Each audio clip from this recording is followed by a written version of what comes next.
할렐루야. 오늘도 새날을 주신 하나님을 찬양합니다. 어제는 거룩한 주일을 보내고 또 새로운 한 주간을 시작합니다. 주신 말씀 마음에 깊이 새기며 성령 충만한 한 주간을 보내시기를 주님의 이름으로 축원합니다. 오늘 우리에게 주시는 하나님 말씀은 레위기 22장 말씀인데요. 그중에 1절에서 3절까지만 봉독해 드리겠습니다. 하나님의 말씀을 경청하시기 바랍니다. 여호와께서 모세에게 말씀하여 이르시되 아론과 그의 아들들에게 말하여 그들로 이스라엘 자손이 내게 드리는 그 성물에 대하여 스스로 구별하여 내 성호를 욕되게 함이 없게 하라. 나는 여호와이니라. 그들에게 이르라. 누구든지 내 자손 중에 대대로 그의 몸이 부정하면서도 이스라엘 자손이 구별하여 여호와께 드리는 성물에 가까이 하는 자는 내 앞에서 끊어지리라. 나는 여호와이니라. 아멘. 오늘도 이 말씀을 통해 우리에게 주시는 하나님의 음성을 듣게 되기를 바랍니다. 자, 오늘 본문의 말씀은요, 레위 자손들이 하나님께 받은 이 제사장 몫의 거룩한 제사 음식을 어떻게 처리하는가, 어떻게 대해야 하는가라고 하는 문제와, 또 하나는 제사장들이 자신을 하나님께 다시금 바칠 때, 자신의 삶을 서원제사와 자원제사로 올려드릴 때 어떻게 해야 될 것인가 라고 하는 문제를 다루고 있습니다.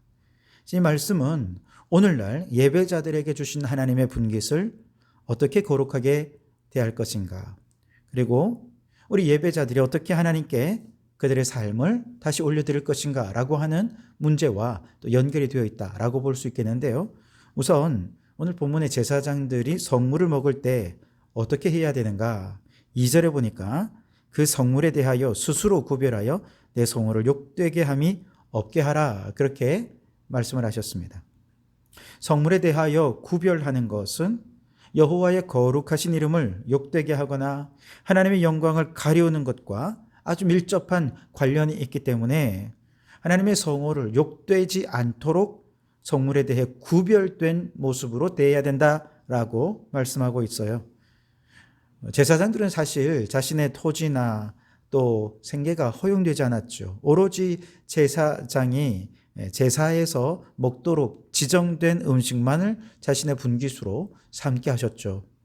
이건 무엇을 의미하겠습니까? 제사장은 자신의 배를 채우기 위해서, 자신의 식욕을 채우기 위해서, 자신의 욕망을 채우기 위해서 먹는 자가 아니라 오히려 가장 기본적인 욕망조차도 하나님께 드린 자다라는 의미가 있는 것입니다.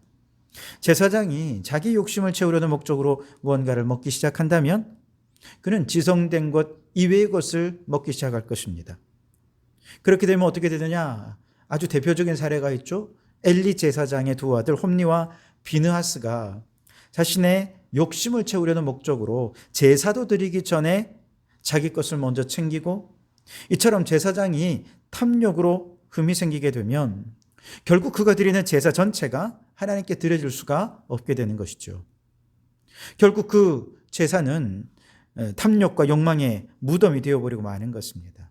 그런 의미에서 성물을 구별하라고 말씀하시는 것은 제사장이 져야 할 그 책임과 제사에 대한 무게감을 끝까지 잘 감당하라는 의미인 것이죠. 신약 성경에 보면 어느 날 세베대의 두 아들이 예수님께 나와서 주님의 나라를 이루실 때 저희를 주님의 좌우에 앉게 해주십시오 라고 요청을 했죠. 그때 예수님께서 이렇게 말씀하십니다. 내가 마시려는 잔을 너희가 마실 수 있겠느냐? 무슨 뜻이겠습니까? 잔을 마신다라고 하는 것은 그것이 갖는 책임감, 의무감, 이걸 잘 감당할 수 있겠느냐는 것입니다. 제자들은 할 수 있나이다 라고 장담하며 말했어요. 그러나 사실 예수님의 감당해야 할 그것은 바로 십자가가 아니었습니까? 그러니 세베대의 두 아들이 십자가의 사명과 그 무게감과 그 책임감을 어떻게 다 알 수 있겠습니까? 그저 아무것도 모른 채 그저 주님의 영광과 또 주님의 승리만을 탐하는 탐욕과 욕망으로 가득 차서 네, 할 수 있습니다 이렇게 대답했던 것이죠. 제사장들이 성물을 먹는다는 것은 이제 주님과 함께 고난의 잔을 함께 나누겠습니다 라고 하는 의미인 것입니다. 우리 주님의 십자가의 희생과 십자가의 찢어짐과 십자가의 피 흘리심, 이제는 제가 감당하겠습니다 라고 하는 의미가 그 속에 담겨져 있는 것이죠.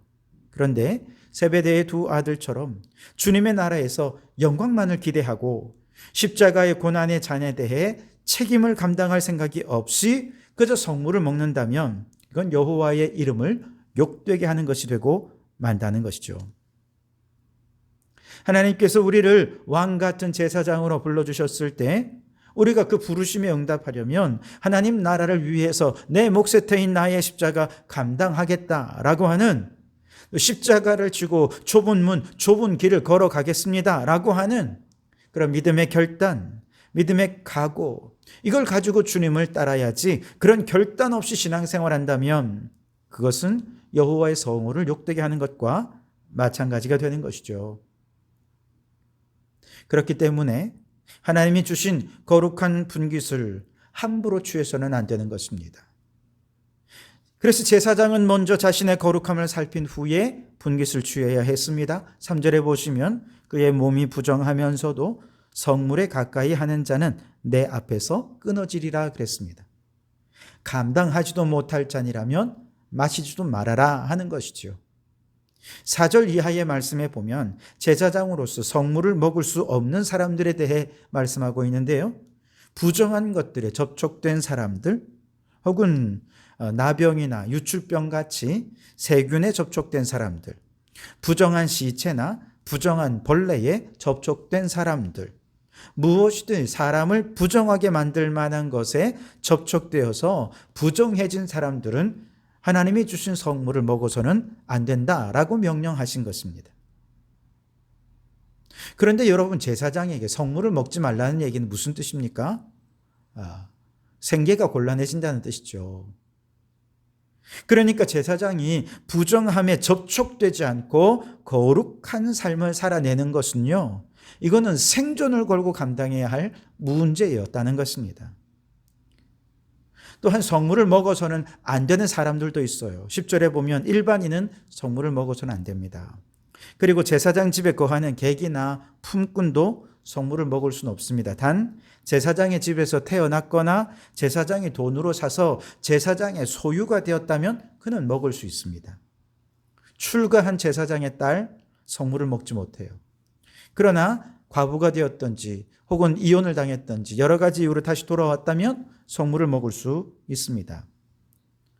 혹시라도 누군가가 부정한 가운데에서 성물을 먹었다라고 하면 그것이 뒤늦게 알게 되었을 때 어떻게 해야 되느냐? 14절에 보면 그 성물의 5분의 1을 더해서 제사장에게 주어라 그렇게 말씀하십니다. 여러분, 왜 이렇게 성물을 먹을 사람과 먹지 말아야 할 사람을 구분하고 엄격하게 성물을 관리하는 것일까요? 15절에 보면 이스라엘 자손이 여호와께 드리는 성물을 그들은 속되게 하지 말지니 그들이 성물을 먹으면 그 죄로 인하여 형벌을 받게 할 것이니라. 나는 그 음식을 거룩하게 하는 여호와니라 그랬습니다. 하나님이 거룩하게 하신 성물을 속되게 한다. 그것은 곧 하나님을 속되게 하는 것과 마찬가지라는 것이죠. 이처럼 하나님께서 제사장에게 주신 분깃을 오늘날 우리에게 적용을 한다면 무엇을 의미하는 것일까? 그것은 아마도 성만찬의 떡과 포도주를 의미하는 것이 아닐까요? 사실 성만찬의 떡과 포도주는 그저 떡이고 포도주일 뿐이에요. 그러나 하나님께서 그것을 거룩하게 하시니 누구도 그 성물을 함부로 먹을 수 없는 것입니다. 반드시 성찬식의 성물을 먹기 전에 자신의 죄를 살피고 거룩하고 성결한 마음으로 주님의 살과 피를 먹어야 하는 것입니다. 그렇지 않고 속된 마음으로, 죄악된 마음으로 그렇게 성찬의 떡과 포도주를 맞는 것은 곧 죄를 먹고 마시는 것이고, 죄를 먹고 마시는 것은 하나님을 더럽히는 것과 마찬가지입니다. 17절 이하에는 이제 하나님께 받은 분깃 중에 서원제나 자원제로 하나님께 다시 헌신을 결단하며 올려드릴 때 어떻게 해야 되는가 라고 하는 내용을 담고 있는데요. 20절에 보시면 흠 있는 것은 무엇이나 너희가 드리지 말 것은 그것이 기쁘게 받으심이 되지 못할 것임이라 그랬습니다. 이때 흠이 있다는 말은 우선 외형적으로 보면 흠이 있는 짐승을 드려서는 안 된다는 것이죠. 22절 이하에 흠이 있는 짐승의 어떤 사례들을 들고 있는데요. 눈먼 것, 상한 것, 지체에 배임을 당한 것, 종기가 있는 것, 습진이나 또 비루 먹은 것, 혹은 지체가 더하거나 덜하거나 고환이 상하거나 치였거나 터졌거나 배임을 당한 것들은 다 흠이 있는 것이기 때문에 하나님께 자원제나 서원제 제물로 드릴 수가 없습니다.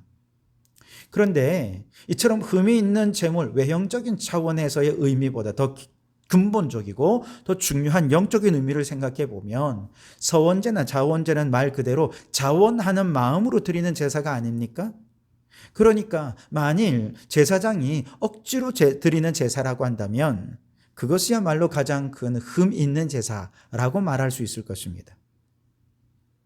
그러니 이렇게 우리가 억지로 그저 의무적으로 할 수 없이 그렇게 제사의 직무를 감당한다면 그거 하나님께서 기쁘게 받으시지 않는다는 것이죠. 하나님은 그래서 일반 회중들이 올려드리는 제물보다 더 엄격한 잣대를 제사장들의 서원제나 자원제에 적용하시는 거예요. 왜냐하면 예배 인도자들이잖아요.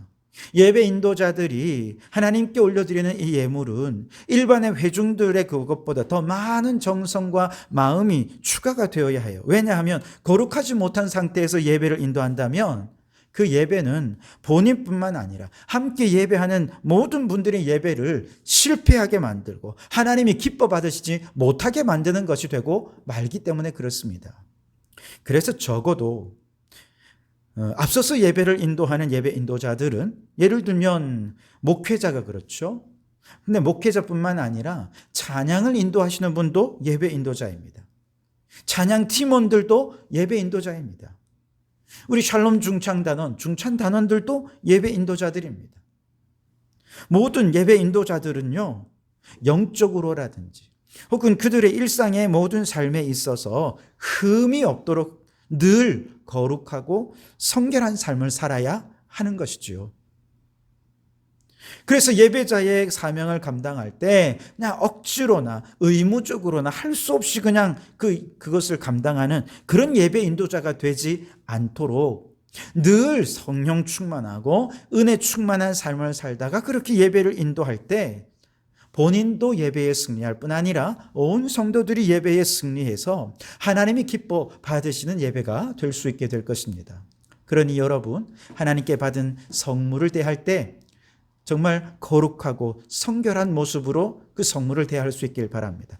우리 자신의 삶을 하나님께 올려드릴 때 억지로 흠 있는 모습으로 하나님께 드리는 것 아니라 기쁜 마음으로 정말 자원하는 마음으로 감사함으로 우리의 삶을 하나님께 드릴 때 바로 그런 예배 인도자들을 통해 온전한 예배가 하나님께 올려드려지고 함께 예배하는 모든 성도들이 예배의 승리자가 되어질 줄 믿습니다. 그러니 여러분의 모든 삶이 하나님 앞에 흠 없는 제물로 드려질 수 있도록 날마다 성령 충만, 은혜 충만한 삶을 살아가실 수 있기를 주님의 이름으로 축원합니다. 기도하겠습니다.